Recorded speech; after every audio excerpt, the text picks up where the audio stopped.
नमस्कार, मैं डॉक्टर अखिलेश पटेल, संचालक नेशनल हॉस्पिटल रीवा से। आज आप लोगों के माध्यम से कैंसर के लक्षण को कैसे पहचानें, इस विषय में एक छोटी सी जानकारी देना चाहूँगा। बात करें कि विंध्य क्षेत्र में पुरुषों में सबसे ज़्यादा कैंसर मुख का कैंसर होता है। मुख के कैंसर को कैसे पहचानें? कभी भी मुंह में या जबान में कोई भी छाले जो हफ्ते 10 दिन से ज़्यादा समय तक हैं, दवाओं से ठीक नहीं हो रहे हैं, तो अपने नज़दीकी चिकित्सक को ज़रूर दिखाएं। हो सकता है वो बड़ी गठान हो। लक्षण जो है शुरुआत में ही पहचान में आ जाते हैं तो उसका संपूर्ण इलाज हो सकता है। दूसरी बात करें महिलाओं में, तो महिलाओं में विंध्य क्षेत्र में बच्चेदानी का कैंसर और ब्रेस्ट छाती की गठान का कैंसर सामान्यतः पाया जाता है। उसमें अपन बात करें लक्षण क्या आते हैं, तो छाती में यदि किसी भी लेडीज़ को, यदि वो 30 साल या 35 साल से ऊपर की हैं, कैसे भी असामान्य गठान छाती में महसूस होती है तो अपने नज़दीकी चिकित्सक को ज़रूर दिखाएं। वो सामान्य या असामान्य या कैंसर जैसे भी बीमारी हो सकती है। और महिलाओं की दूसरी जो सबसे बड़ी बीमारी है वो होती है बच्चेदानी का कैंसर। बच्चेदानी का कैंसर अमूमन 40 वर्ष के ऊपर की ही महिलाओं में पाया जाता है। उसमें असामयिक तरीके से रक्त का स्राव या मावात का जाना, ये उसका प्रमुख लक्षण रहता है। तो यदि किसी भी महिला को असामान्य रक्तस्राव और मावात जाने की शिकायत लगातार बनी हुई है तो अपने नज़दीकी चिकित्सक को जरूर दिखाएं। ये हो सकता है कि बड़ी बीमारी हो। समय रहते यदि इसका पता लगा लिया गया तो इसका इलाज पूरी तरीके से उपलब्ध है। और ये इलाज हम नेशनल अस्पताल रीवा में आयुष्मान, ESIC एवं विभिन्न सरकारी योजनाओं के द्वारा निःशुल्क उपलब्ध कराने के लिए संकल्पित है। नमस्कार। रीवा के पत्रकार रोहित पाटिल को रीवा SP ने किए सम्मानित। सजगता और उत्कृष्ट कार्य के लिए प्रशस्ति पत्र देकर किया गया सम्मानित। पुलिस अधीक्षक विवेक सिंह के द्वारा बताया गया कि रोहित का कार्य बहुत ही अच्छा रहा है। बीते दिनों रोहित पाटिल की सजगता से पुलिस को मिले थे 3 मासूम बच्चे जो पिता की प्रताड़ना से तंग आकर घर से भाग आए थे। बच्चे बैकुंठपुर के निवासी हैं। जो तीनों बच्चे अपने दादाजी के पास गुजरात जाना चाहते थे। बच्चों का कहना था कि पिताजी लगातार बच्चों को प्रताड़ित करते हैं, उनकी मां के साथ मारपीट भी करते हैं। खमरिया से यहाँ कैसे आ गए? यहाँ हम लोग का पापा बब्बा से गुजरात जाना है मुझे। मैं अपने बब्बा के पास जाना चाहती हूँ। मैं पापा के साथ नहीं रहना चाहती। मेरे पापा हमेशा हम तीनों को गाली देते, मारते हैं। मेरी मम्मी को भी ऐसे ही मारते पीटते थे और उनका कहना ना सुन के वो भोले सिंह का कहना सुनते थे। वो भोले सिंह हमेशा हम लोग मम्मी को मरवाते थे। वो भी हमेशा उल्टा पुल्टा बुलवाते थे। पापा को दारू पिलवाते थे। मेरी मम्मी मना करती थी कि उसका साथ छोड़ दो, नहीं तो वो बर्बाद कर देगा, तुम्हारी जायदाद ले लेगा। लेकिन उनका ना सुन के वो भोले सिंह के साथ ही रहते थे। भोले सिंह हमेशा पापा को वहाँ ले जाके दारू पिलवाते थे। एक दिन पापा स्कूटी से जा रहे थे तो स्कूटी ढंगरा गई तो वो गिर गए थे। उनके सर पे चोट लग गया था।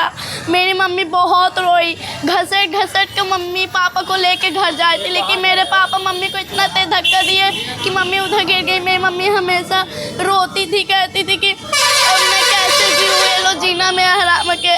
तो मेरी मम्मी ने फैमिली कोर्ट में केस डाला पापा के लिए। और मेरी बुआ लोग, मेरी पहली बुआ का नाम है राजू, दूसरी बुआ का नाम है पूनम, तीसरी बुआ का नाम है बेबी। वो तीनों लोग भी मेरी मम्मी का जीना हराम रखी थी। मेरी मम्मी को ना खाने को ना पीने को नहीं देती थी। हम तीनों चारों मम्मी पापा लोग को बहुत मारती थी। हम लोग को बहुत ताना सुनाती थी। मेरे पापा भी और ही लोग का सुनते थे, हम लोग का कभी नहीं सुनते। पापा कहाँ रहते हैं? पापा एक खमरिया में। ये कहाँ पर है? बैकुंठपुर खमरिया में। तीनों लोग आ गए हो?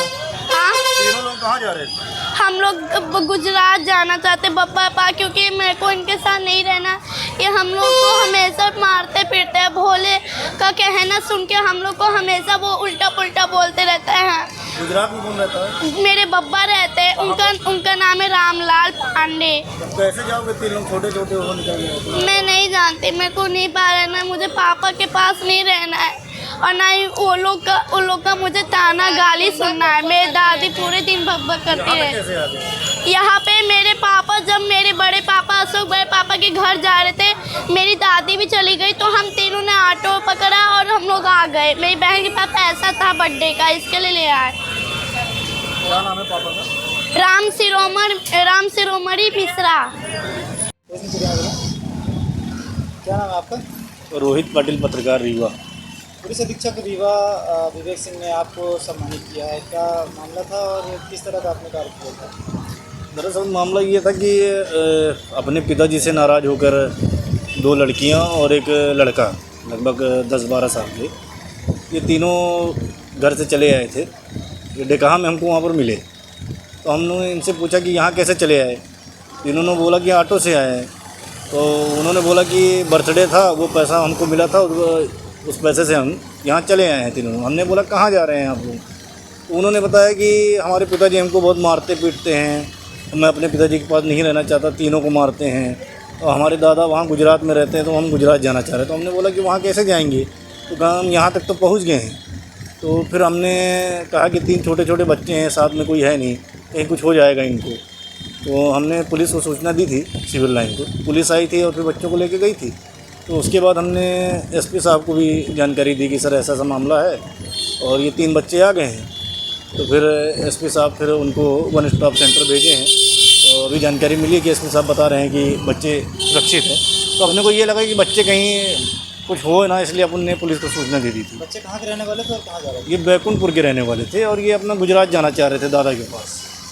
एक हमारे पत्रकार साथी रोहित के माध्यम से एक जानकारी मिली थी कि वो पुराने बस स्टैंड पे 3 बच्चे, 2 लड़कियां और एक लड़का, करीब ये 8 साल से 10 साल के हैं, और ये बस स्टैंड पे थे और घूम रहे थे। और पत्रकार साथी को लगा कि कहीं गलत उस न चले जाएँ, तो उन्होंने फिर पुलिस को सूचना दी।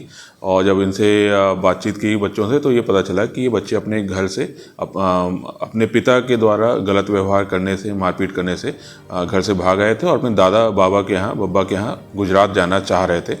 और जिसको फिर पुलिस के जानकारी मिलने के बाद हमने इनको CWC सिंगरौली को सुपुर्द किया। CWC ने VC के माध्यम से इन बच्चों की बात सुनी है और परिवार को भी बुलाया है और इनके उचित निराकरण का प्रयास कर रहे हैं। बहरहाल अगर ये बच्चे कहीं चले आते तो कहीं ना कहीं एक संभावना बनी रहती है कि कहीं कुछ इनके साथ गलत भी हो सकता है। तो इस तरह की संभावनाओं को देखते हुए एक अच्छा कार्य यहाँ पे पत्रकार साथी द्वारा किया गया है। ये बच्चे बैकुंठपुर थाना क्षेत्र के मूलतः रहने वाले हैं, खमरिया गांव का बता रहे हैं। और बाकी जानकारी अभी क्योंकि CWC में विचारण में है, तो इसलिए अभी बाकी जानकारी नहीं बता सकते। अभी इनका ये कहना है कि इनकी माँ अलग हो गई हैं पिता से, पिता के दुर्व्यवहार के कारण से, और पिता इन बच्चों को भी कुछ मारपीट वगैरह करते हैं, ऐसा बच्चे बता रहे थे। और इसकी वजह से फिर वो अपने बब्बा के यहाँ जाना चाह रहे थे। अभी तो जो भी इनके, क्योंकि अभी ऐसा कुछ जानकारी नहीं है कि कैसे क्या है, वो CWC पूरी चीज़ पूछेगा, काउंसलिंग करेगा और परिवार को भी काउंसलिंग करेगा ताकि ये बच्चे उचित इनकी परवरिश हो पाए। सर, जब जानकारी मिली थी कि पड़ोस में किसी बच्चे का बर्थडे था, वहाँ से पैसे जुटाए उन्होंने, फिर इसके बाद निकले अपने घर। ये पूरी चीज़ उसमें आ जाएगी, क्योंकि हम इसमें डायरेक्टली हम विवेचना नहीं कर सकते, जांच नहीं कर सकते। तो CWC इसमें जैसे भी करेगा, अगर हमको कुछ निर्देश देता है कुछ आगे जांच के लिए, तो बिल्कुल उसके बारे में हम पूछताछ करेंगे। अभी वो CWC के द्वारा आश्रित केंद्र जो है 1 स्टॉप सेंटर, वहाँ पे हैं बच्चे। कार्रवाई की जाएगी। CWC इसके लिए पूरा निर्णय देगा और अगर वो बताते हैं अपनी कार्रवाई करने के लिए, तो हम उसमें कार्रवाई करेंगे।